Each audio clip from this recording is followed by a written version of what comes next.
Okay, let me start with a question. What if I told you that the world's most valuable cryptocurrency just survived a split that could have changed its future forever? But here's the twist. The split failed so hard it's almost embarrassing. Welcome back, everyone. Today, we're diving into the bizarre story of Bitcoin's BIP-110 fork that crashed within hours. And honestly, this isn't just about Bitcoin. It's a window into the soul of decentralized governance, user freedom, and the messy reality of blockchain evolution. Let's unpack this. So, here's what happened. A group of Bitcoin developers pushed BIP-110, a proposal to ban non-financial data like images or text in transactions. Sounds niche, right? But this tiny rule change caused a schism.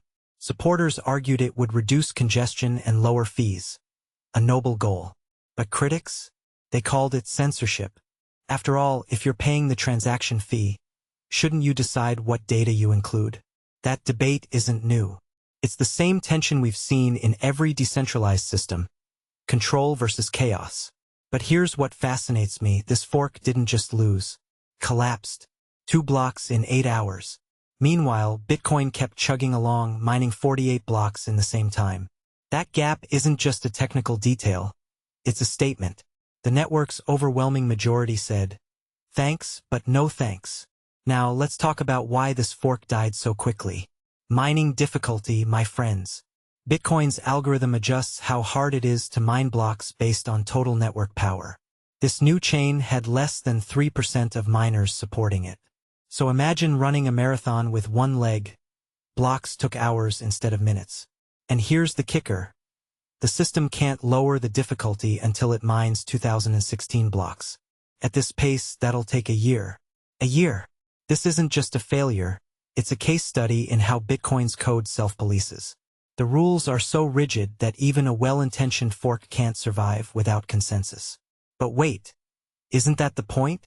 Bitcoin's design makes splits painful, ensuring stability at all costs. But is that a strength or a flaw? Personally, I think it's both. It proves Bitcoin's resilience, but it also shows how innovation could stagnate if debates turn into standoffs. And then there's the replay attack risk. Imagine selling your forked coins, only for someone to copy your transaction on the main chain and steal your real Bitcoin. Wild, right? This isn't just technical, it's philosophical. When you mess with blockchain's immutability, you create vulnerabilities that test the very principles these systems claim to uphold. Critics would say this proves the fork was reckless. Supporters might argue it's a learning moment. But here's my take. This incident exposed a dangerous gap between theory and practice. Users might think forks are risk-free experiments. They're not. This isn't just about code. It's about human behavior, incentives, and unintended consequences. So where does this leave us? BIP-110's deadline is weeks away, but its path is mathematically impossible now. And honestly, this might be the most important takeaway. Bitcoin's social layer, its community, acts as a brake on radical changes. Miners, developers, and users collectively decide what Bitcoin means. No dictator, no court, just economics and ideology colliding. But what happens next time? If a proposal gets 40% support, do we get a months-long stalemate?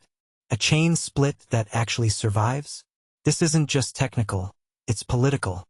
And as Bitcoin grows, these debates will only get messier. So next time you hear about a blockchain fork, remember, it's not just code fighting code. It's values fighting values.